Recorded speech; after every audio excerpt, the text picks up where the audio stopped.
Hey sister. Hey sister.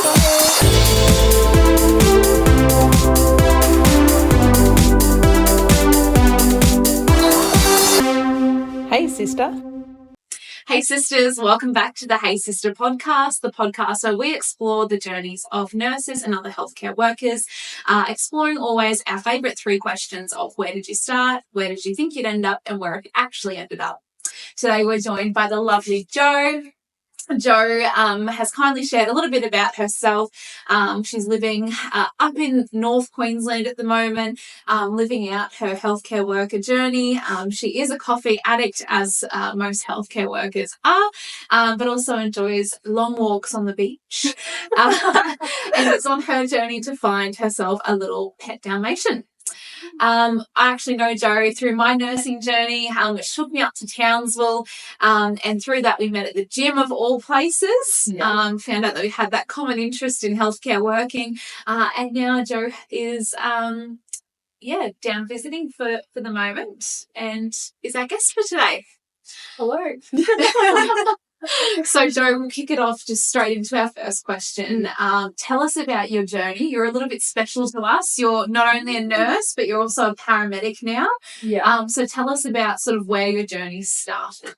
I graduated in 2020 with a Dual of Nursing in Para and did my grad nursing for about 3 years, hospital down in Brisbane, and then moved up to North Queensland for 18 months and then I'm casual there now, but working on road in like a rural town. So heaps different to the big town, but something different.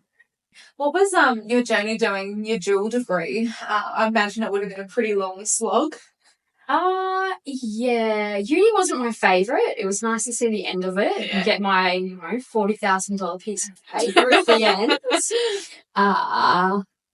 But placements were a lot. I think I calculated over like 1,200 hours of free labour. Actually, funnily enough, we had a student who was coming in to do placement in Townsville, and they were coming from where you're working now, so they were driving an hour and a half in and out for placements, and you just think, oh my god, give this person a degree and let them start earning some cash, because that's commitment. I wouldn't even do that. Being paid. Yeah. I think the longest I've ever taken to drive to work's 10 minutes, and this 15-minute drive now, I'm like, it's too long. Yeah. Culture shock coming down here, I suppose. For me, having lived in Townsville for a bit, it's really nice and close. But down here it's a bit different story. So you did your dual degree. You went straight into nursing first. How did you find? Did you pick up your paramedicine skills after having a few years away, or? I think ED really helped that. Yeah. Gave a broad range of presentations and they both complemented each other in different ways, the jobs. Yeah. So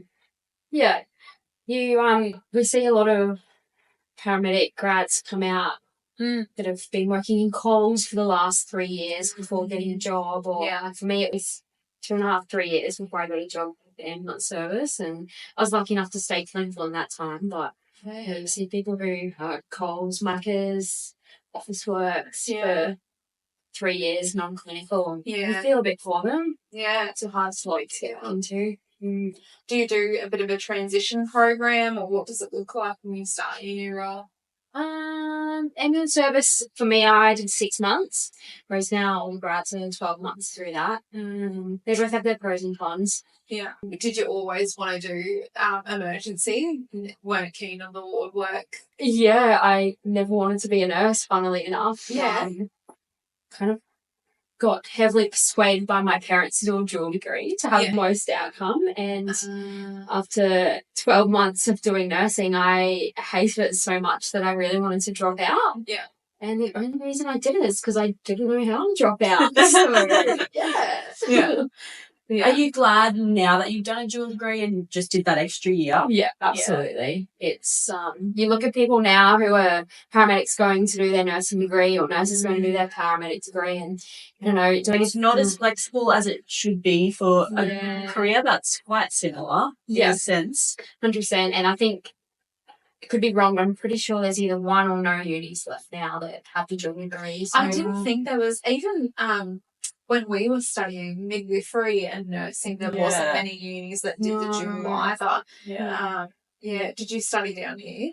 Yeah. I was a ACU graduate. That's what I was going to say. That's only one of the ones I know that do it. ACU and QUT, I think. Okay. Yeah. 4 years? Yeah. That's not bad. Yeah, exactly. It's pretty good. Otherwise, you do, 3 years of paramedic and 3 years of nursing separately. That's a big difference. Yeah, exactly. Yeah, wow. So, it was good. So you always wanted to be a paramedic? Yeah. And so you did your nursing as a bit of a Mum told me to do that. Compromise. Yeah. And then, I ended up, my last placement was where I ended up getting my grad year and loved it.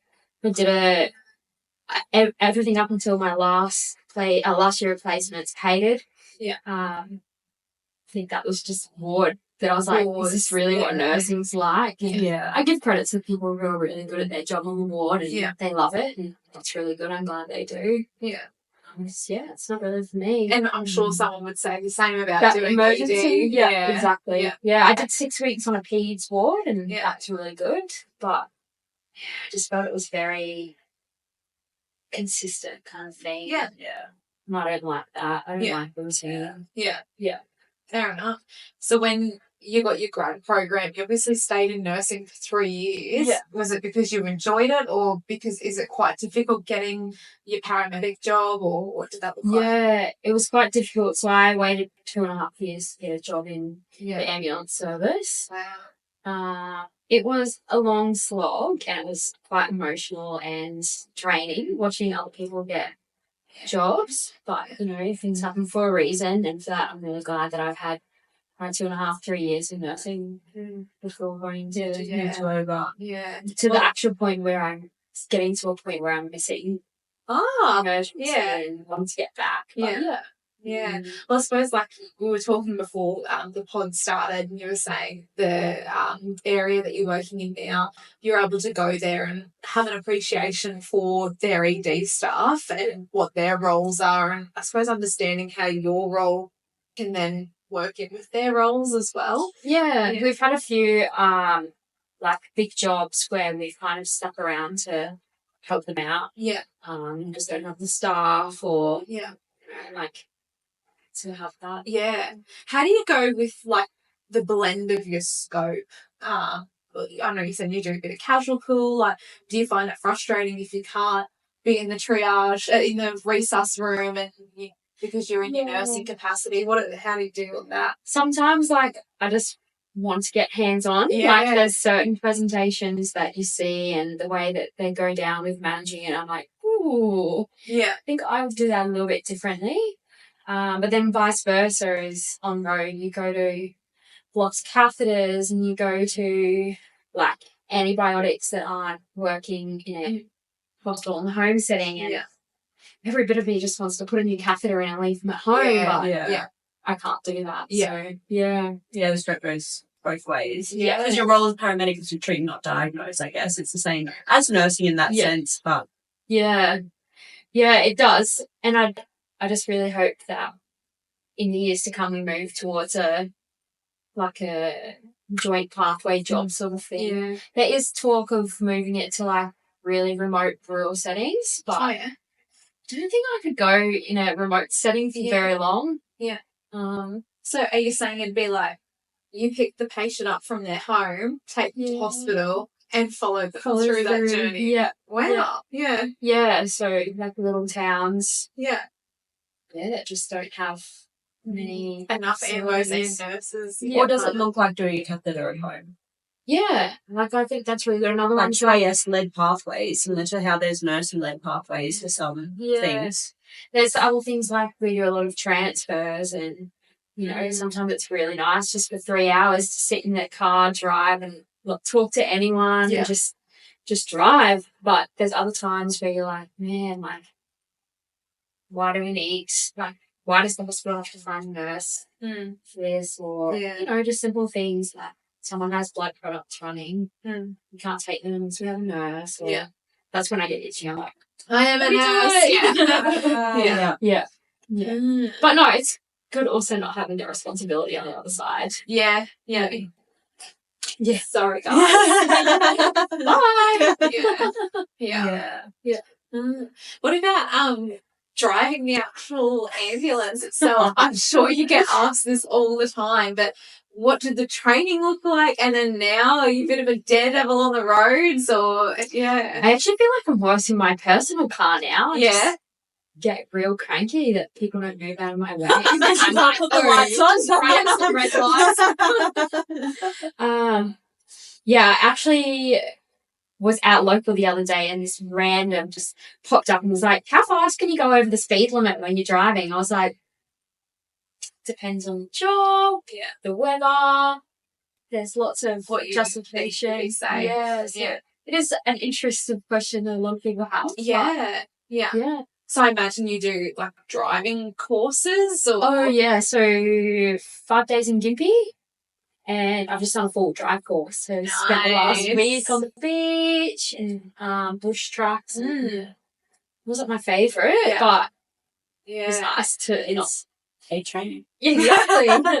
Oh, you just think of all the sticky places that ambulance officers have to get into, and obviously you've always got the support of fire and rescue or whatnot, but there are just some really awkward situations that you have to try and navigate when you're trying to get into a patient apartment or whatever it might be. I'm a big lover of the shorts. I know a lot of people are on the fence, but I've had a pretty good luck rate of picking the right day to wear pants as opposed to shorts. So that's I love it. Oh, I can just imagine some of the things. The places you would have to go. Equally, for driving, but at least to go in a car. I can get a break from, climbing mountains and so it sounds like it's been a pretty crazy journey. There's obviously some similarities, but a lot of differences between doing your nursing and your paramedicine. So that's sort of where you started. Where did you think you'd end up? So when you first started uni, obviously weren't thinking you'd end up in nursing. What did that look like? I honestly had no thought process or future planning of even moving to North Queensland. I wouldn't change it. I don't think. I come back home and I'm like, oh, what do you mean I have to sit in traffic for 40 minutes? So I don't miss that. I just like having my own thought process. Obviously where we are, we don't have the extra resources. So it's quite us on our toes sort of thing. So it works well most of the time. It's pretty big difference. I was probably quite similar in the sense I only moved to North Queensland because my husband got a job up there. Never in a million years would I have thought I'd move there, but equally haven't moved down back home in the past year. It's been such a big journey to reacclimatise to traffic, to different healthcare systems, how people do it down here. I was just saying before, how formalised things are or how casual things might be is very different between where you work. But I don't know, it's in your personal life too, you kind of get a bit of your own mental clarity or a bit of independence doing your own thing as well. I think the biggest thing is people think it's still stolen cars and all this stuff, and I'm like, nah, we've got Maggie, we've got Strand, we play a game of which waterfall we're going to go to today. So it's nice up there. Although this time of year it's starting to get but equally I think there's lots of opportunity when you do go rural, definitely lots of opportunity. Equally when you just go a bit more out of your metro cities, especially we were talking about the place that you're working, the scope that clinicians can have doing ALS in an emergency department, but then equally being able to work on the general ward at the same time. There's you could do everything in all just the one place. Surgery, maternity, you forget about that too. Lots and lots of opportunity. And because in small places it's harder to get staff, it's a lot easier if you've got something you're interested in to actually get involved in it as well. Like if you wanted to do a bit more looking at the peri-op or looking at maternity, there's a lot more opportunity to get involved in it because, it's not a funny competition. Yeah, well, I've done some courses up there I would never have thought of down here. Like, spent, I think, an 8-hour day with a OBGYN consultant and midwives and doing stuff that, never thought I'd do. It's pretty cool. Has definitely launched my thoughts of doing midwifery and doing the trifecta, but it's that next step that's really definitely. Have you delivered any babies in your paramedicine? Not as qualified, not as a student. Oh yeah. I don't imagine where you are that it's quite an aging population. I can't imagine there'd be too many. Oh, mind you, a lot of people do like to have their babies still. This time of the year. Yeah. There's been quite a few. Yeah. There'd be more than you'd think. Like, way more than I thought as well. Heaps of kids up there. Yeah. I think for me what's striking is that they have capability to have their babies in the rural towns and not have to travel sort of inland. Whereas when I was a student and I did a placement, there was a maternity unit, and I delivered a baby, not a midwife, but my partner, the grad preceptor is midwife, and there's only one nurse, and that's what you have to do. But for them, a lot of their patients would go up to the nearest sort of metro area and not have their babies there. So I think when I had previously been to your facility, or the facility in the area that you service, I was quite struck by the fact that they almost always have someone in their maternity suites there. Yeah, they only take low risk pregnancies, but there's a lot. Yeah. Midwives are always on call. Yeah. They're great up there. Yeah. But did they name the baby after you? No. If you are unsure about getting into midwifery, I don't know how else you get experience, but go and watch a baby be born and maybe you'll change your mind. I mean, you can watch those shows. But I think that's part of it too for people who've done paramedicine or done nursing and then trying to go into the other one without doing a double. It's actually tricky. Like, you either have to do like the full course again, and you might be and then you have placement split like that. You still have to do full-time uni. New South Wales still do the mid-start program, which is good. You can work down there, but Queensland Health doesn't do that anymore. Otherwise you can do a diploma, but then you have to find a hospital that's willing to support you with your placement. Like, Townsville's got a really good program. They for midwifery or for nurses. Yeah. So if you study, I believe you can work as a registered nurse while you're still a student midwife. So you don't get paid for your midwifery hours. You don't get paid for the midwifery hours, but you're still paid as an RN during that process. So my friend's dropped her hours in our ED, and she's studying her bachelor's, and she's supported through placement and stuff, but she just has to make both work. She does like 2 or 3 shifts, midwife shifts a week. These guys work on as a maternity unit as an RN. So obviously within their scope still, so they're not prescribing them, but they work as a registered nurse on a maternity unit. And then they obviously get capacity to catch their babies and whatnot because they're working in that environment. I don't think they can work in birth suite because I think that their registration doesn't allow catching babies. So they can go as long as they've got preceptors or whatever, but they don't get paid in birth suite. Something like that. I'm probably butchering it, but we're no midwives. Some capacity. If you're an RN, you can get paid to work in maternity while studying. They don't have it everywhere, I don't think. I don't think they have it in my health service. They don't have it now. So. I believe Marta here does though. So I was looking at one stage of doing it down here. Well, you were seriously looking, hey? Yeah, it's been a while. Yeah. I just don't know how I feel like going back and doing science. I've just almost finished paying off my HEC, so I'm like, I don't want to add to it. It's really poor attitude, I know, but... but equally, if you potentially have opportunity to catch babies in your job now, you could always have that experience without spending all the money and the study. Well, I guess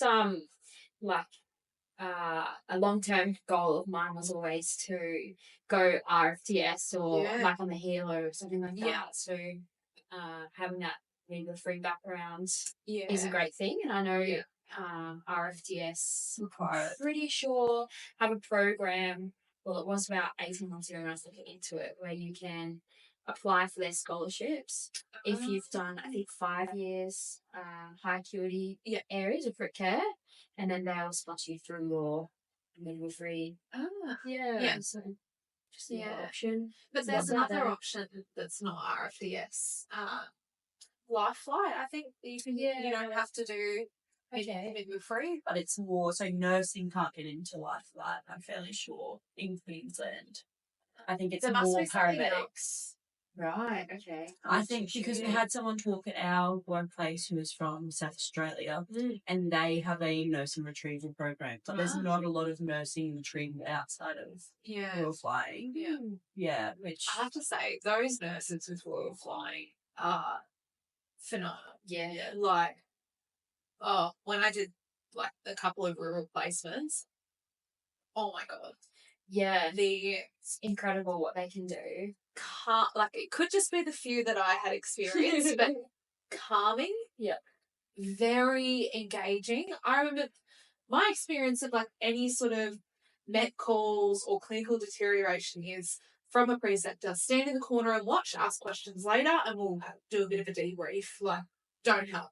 You get in the way. Such a poor culture. RFDS, they're like, what are you doing over there? Yeah. Come on. And I'm like, are you sure? Are you sure? It's like, yeah.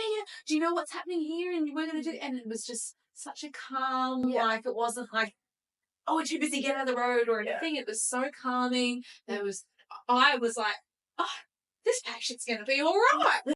I think like recently we had a big trauma and I think there was 3 or 4 med students standing in the back. Again, like what you say. And the RSQ doctor was very much let's go, get in, like, you guys can come do some CPR. Yeah. And I think that's incredible. Like, it's such a good culture you need to get into. Don't be afraid to ask questions. Don't be afraid to get 100%. involved. And equally, like I said, it just makes everyone feel more calm. Because if you're not flustered and you're getting people involved, you're obviously, So you weren't planning, obviously, for your grad year to necessarily be nursing. You're hoping for a paramedic role. Yeah. How'd you find the grad year of nursing? Did you end up being like, oh, this actually wasn't what I thought, like I would enjoy it as much as you maybe did, or? 100%, yeah, I enjoyed it. I think it all started from when I did my placement and I was like, I could actually see myself doing this. But I gave a bit of a shock and a scare. I was like, I didn't want to do this. Yeah. Why have I found the love for this? But it was good. And then I think the hospital where I first worked, I did really love it, but I was just looking for that extra challenge and just got to a point of applying and found myself a job in a tertiary setting and it was great. The education's really good and How come you took that leap to go to North Queensland? What? You could say we had a few bad days at work. Not great support. But there's a big difference between going to another facility in the area and going completely. I think I really had a big passion for peds. But I couldn't sit, and I wanted to go tertiary. I know everyone kind of says that pathway, but I got to the point where I was like, I don't think I can see myself working peds forever. And so, Townsville just popped up, and I was like, great, it's a tertiary setting for both. I don't have to choose. Keep my skills up in both. And I was kind of like, if we move away from the metro area, I have more of a chance of getting a job with the ambulance service. And it all worked out pretty well in the end. So, I say to all the grads out there, if they don't get their job that they want first up, you just got to keep going. It's the same as if you don't get that offer you want to uni or something, there's always ways. There's no point in giving up. So we know a bit about obviously where you started, where you wanted to be, and we've kind of gotten to the point of where you've actually ended up inherently through conversation. If there's anything else you want to add, otherwise we might move to our question. No, I think we've covered it all. Sweet. Yeah. Well, thank you for sharing. No. So our question last week was, when is the work team not enough for the work itself? At the end of the day, really, if you've got a really good team and like your good colleagues and whatnot, they're always going to be there for you. And there's so many other opportunities out there. So I think you don't want to lead yourself to burnout too much. Despite having a really good team, they're always there to come back to if you need. I think at the end of the day, you just need to look after yourself. As selfish as that sounds, if you're in this job for the longevity, you need to look after yourself. You'll always find good people. If they're good people, they'll follow you. They'll catch up with you outside of work. It is a hard step to make. I can fully see that. I went through that after my grad year. But looking back, it was the best decision I ever made. So it is extremely difficult. I'm not going to lie.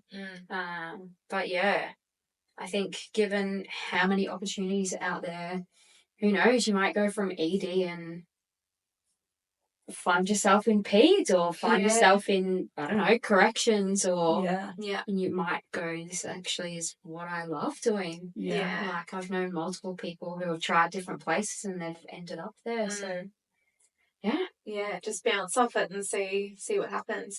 I suppose it's a bit of a loaded question, because I think firstly what it's asking is, what does a good team look like, and when is that great amazing team not good enough, given if you're burning out? In your experience of working in teams, what's been a good team? What's a good team look like? I know you said you've been able to bounce off them and reach out outside of work. But I think just having really good teamwork and initiatives, one of the biggest things that I hope for everyone, students right through to I don't know, clinical nurses, CNCs. Like I just have always been one to see it and do it. Like, I hate being asked to do something. Like I don't have a problem being told to do what I need to do, but I'd rather not be asked. Just get it done.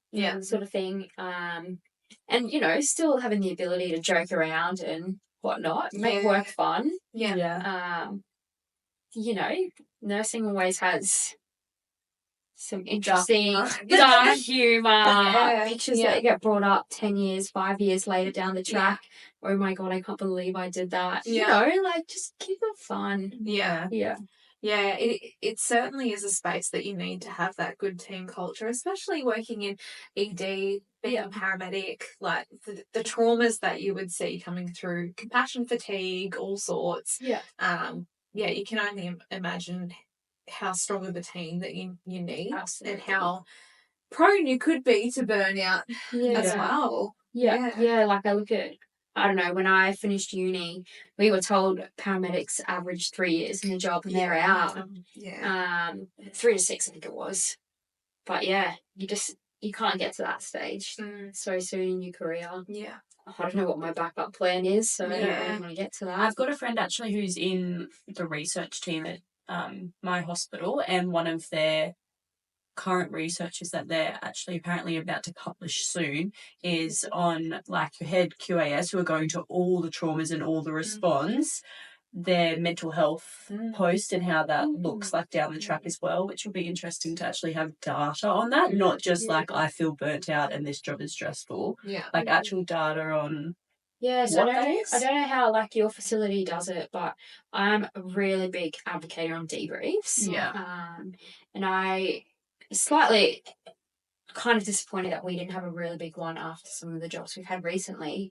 And we do it with our colleagues, we do it with the students we have, and then I'm sure the hospital does their own. But like I've researched into this thing and myself, and the statistics are like incredible to show the difference between debriefing.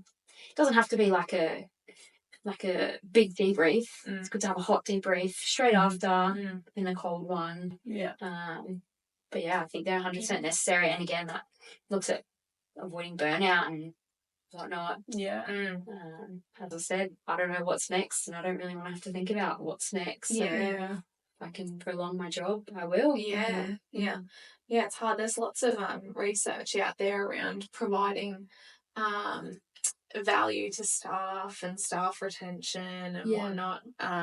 And it's so multifaceted. It's looking at teamwork. It's looking at financial incentive. How do you feel safe in your workplace? Like, there's just so many, different facets to job satisfaction. And unfortunately, your team is just one of them. So I suppose it's a good question that Maddie posed, because while team is probably a very strong mitigating factor, there's so many out there. And probably, unfortunately, it kind of doesn't matter. Yeah, you can hit and spin and try other places and try other things. Maybe it gives you an appreciation that the grass might not be greener on the other side. And that's okay. Yeah. But yeah, I just think sometimes you're leaving one job because one of those facets might not be great. But unfortunately, I don't really know any workplace that's 100% nailing job satisfaction in healthcare at the moment. So, at what point is the team not enough? It's an interesting. Yeah, they're definitely the main concrete reason for staying. Yeah, that's for sure. Yeah, teams definitely make or break. Yeah. Yeah, because in the opposite as well, you might love your job, but you can't deal with the team that you're working with. And so most people get out of there pretty quick because they can't deal with the team itself. So. Yeah, whereas you're much more willing to put up with crappy work for a good job. Good team, Good team, Well, with that said, do you have a question for our next guest? So I was actually talking to this about a good friend of mine this afternoon in the quick mayhem of trying to come up with a plan. And it goes along the lines of, is your current working climate sustainable? And if not, what can be done to improve it? How can you avoid burnout along that lines? And that's coming from someone who's not even a healthcare professional. So it's everywhere. And I guess how do you avoid it per se? It kind of ties in nicely with your question too. So standing on it. Yeah. Amazing. Well, that's a wrap on today's episode. Thank you for joining us, Jo, and thank you for sharing your journey. We'll see you all next month with our next guest, and we can find out a bit more about sustainability within the workplace. And Merry Christmas. Merry Christmas, yes. See you. Hey, sister.